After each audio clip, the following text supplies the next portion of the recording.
Assalamualaikum warahmatullahi wabarakatuh. Alhamdulillah, wassalatu wassalamu ala rasulillah, amma ba'd. Para pemirsa Banjar TV dimanapun Anda berada, mudah-mudahan kita selalu mendapatkan rahmat dari Allah Subhanahu wa Ta'ala. Salah satu keistimewaan kita sebagai umat Nabi Muhammad SAW adalah pahala yang dilipat gandakan. Jika kita melakukan suatu ibadah, itu pahala dilipat gandakan. Bahkan bukan hanya saat melakukan ibadah, bukan hanya saat melakukan kebaikan, tetapi sejak merencanakan itu sudah dapat pahala dari Allah SWT. Dalam sebuah hadis itu sebutkan idza hamma bihasanatin falam ya'malha. Jadi niat nih berbuat baik, falam ya'malha, dan dia tidak sempat mengerjakannya, entah lupa atau ada halangan teknis apapun itu, tidak bisa mengerjakan, itu sudah dapat pahala berapa? Hasanah kamilah, satu kebaikan yang sempurna. Bahkan ketika hamma bisayyi'atin, berniat untuk melakukan keburukan tapi falam ya'malha, dia tidak jadi, ini juga dapat hasanah kamilah, satu kebaikan yang sempurna juga. Wah, luar biasa nih. Nah, tapi kalau dia meniatkan, berencana untuk melakukan kebaikan, sudah rencana nih, atur sebaik mungkin melakukan kebaikan. Ibaratnya misalnya mau tahajud, berarti siangnya sudah ada tidur siang lah, kayak lulah lah sedikit lah, agar malamnya ada lah itu modal tidur.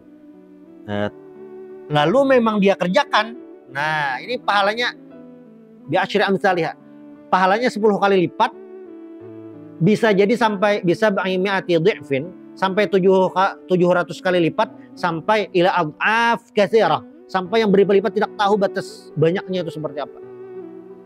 Luar biasa nih. Nah, tetapi di saat bersamaan, kalau keburukan, dia niat untuk melakukan keburukan, lalu dia kerjakan, berapa dosanya? Sayyi'ah wahidah, satu keburukan. Ini berbeda jauh nih. Oh, sangat beruntung kita umat Nabi Muhammad SAW. Nah, selain itu juga para ulama memberikan opsi-opsi dalam beribadah kepada Allah SWT. Ini kita begitu beruntung nih. Pahala itu dilipat gandakan, dan juga mau beribadah itu banyak opsi-opsinya. Karena ibadah itu bukan hanya ibadah mahdhah kayak sholat, puasa, ngaji, bukan hanya itu saja.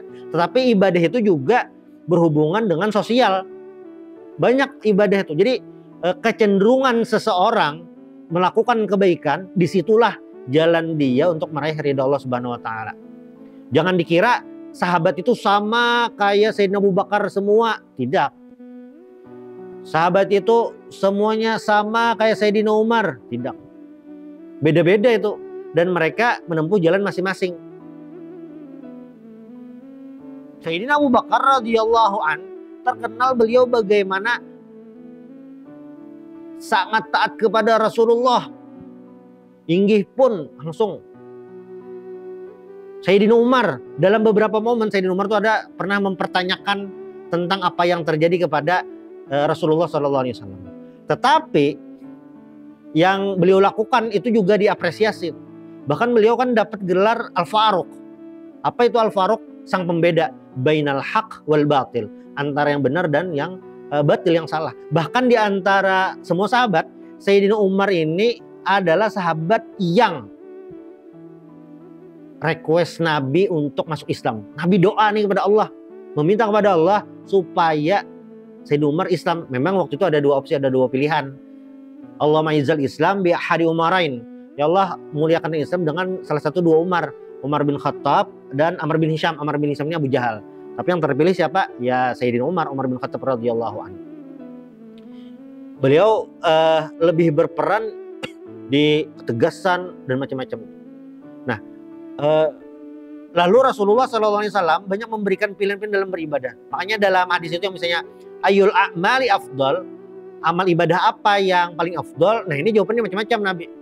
Ada yang la taghdab, jangan marah, ada yang uququl walidain, berbakti kepada orang tua, ada yang al jihad fisabilillah, jihad fisabilillah, berjuang di jalan Allah. Banyak itu pilihan-pilihan itu. Maka kalau orang-orang yang dia memiliki kecerdasan, akademiknya bagus, maka ibadah terbesarnya adalah yang berhubungan dengan keilmuan, mencerdaskan para generasi muda. Wah, ini pas nih.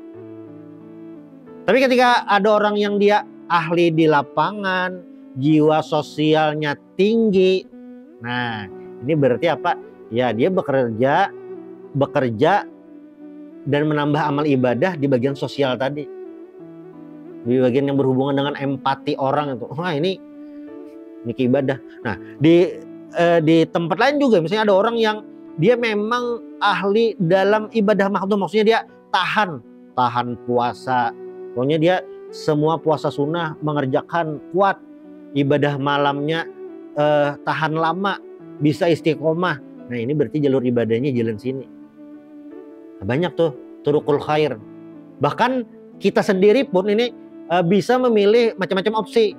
Apalagi nanti di bulan Ramadan itu kita harus banyak stok cara berbuat baik tuh. Jangan sampai waktu kita kosong, duduk aja tanpa apa-apa, main HP aja, scroll aja. Sayang tuh, tapi apa? Banyak opsi-opsi. Subuh misalnya lagi semangat nih, maksudnya habis sholat subuh, ibadah apa yang paling pas? Ngaji ini berarti. Selesai ngaji misalnya, maka pilih ibadah yang lain. Apa? Ya kalau ngaji kan membaca ini yang tidak perlu ada yang dilihat lah. Mau pakai tasbih aja, oh berarti membaca selawat sambil pakai tasbih misalnya. Nah bisa. Sudah kelelahan, oh bisa kan sholat lagi, sholat duha misalnya. Sudah lumayan, sudah harinya pagi, sudah agak terang, bisa sholat duha lagi. Selesai sholat duha, mau yang lain, ibadah apa lagi misalnya, bisa kita melihat ceramah. Ceramah kan kita bisa di YouTube macam-macam. Apalagi bisa melihat ceramah di Mutiara Kehidupan Banjar TV. Nah buka aja, banyak tuh situ macam-macam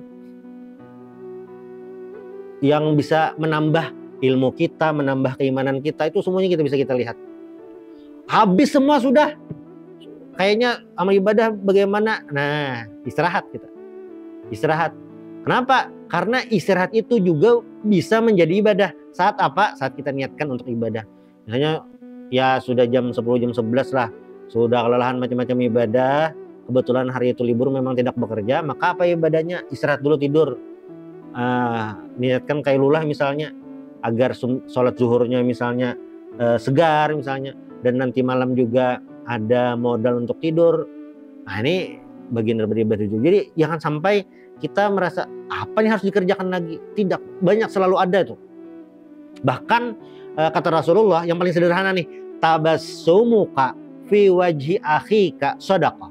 Bahkan senyum ke hadapan saudaramu itu sedekah sudah. Kita senyum kepada orang yang kita temui, orang rumah, tetangga, rekan kerja, itu juga bagian daripada sedekah. Artinya apa? Kebaikan. Makanya di hadis lain juga kata Rasulullah, kullu ma'rufin sedekah. Setiap kebaikan itu juga sedekah itu. Bayangkan nih suatu lingkungan, entah lingkungan kantor, lingkungan perusahaan atau apalah itu, disertai keceriaan, kegembiraan. Lingkungan itu penuh dengan kegembiraan. Ini pasti semangat bekerja. Berarti kalau seperti itu ya nanti peraturan susah ditegakkan? Tidak juga. Karena jangan dipahami ketegasan itu sama dengan kekerasan, itu beda. Yang jelas ketika kita mau berbuat baik, banyak jalannya. Hanya ada ungkapan di dalam mahfuzat itu, likulli mujtahidin nasibun. Setiap orang bersungguh-sungguh itu ada jalan. Nah, setiap orang yang ingin berbuat baik selalu ada jalan. Apapun itu caranya dan bagaimanapun dia melakukannya. Nah, mudah-mudahan kita selalu menemukan jalan untuk berbuat baik kepada siapapun, kepada orang lain, kepada binatang, tumbuhan, apapun itulah. Mudah-mudahan kita selalu mendapat perlindungan dari Allah. Subhanallah bihamdik, asyhadu an la ilaha illa anta, astaghfiruka wa atubu ilaik. Assalamualaikum warahmatullahi wabarakatuh.